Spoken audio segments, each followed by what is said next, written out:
Welcome back, fellow coders. Jared O'Leary here with BootUp. In this video, I'm going to show you how you can actually change the size of a sprite when it is clicked.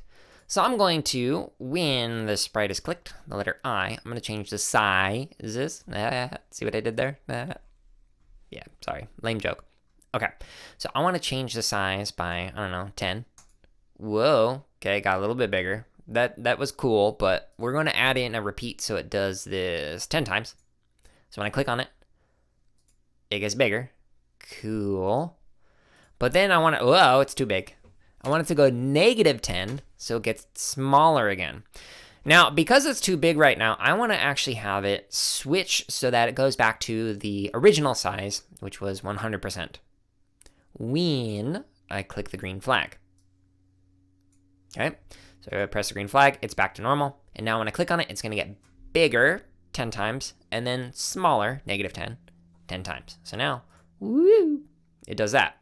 If I want to switch that around so it gets smaller and then bigger, I just put it in this order, and then it gets small and then big. Now, by the way, if I click this a bunch of times,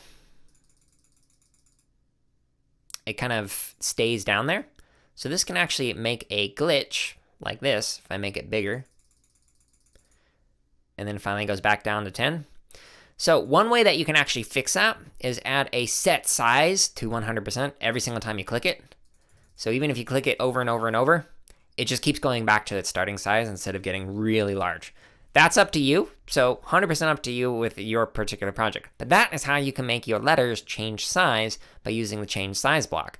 I do, however, recommend taking a look at the different look blocks and applying them into your project because there's a lot of really cool things that you can do.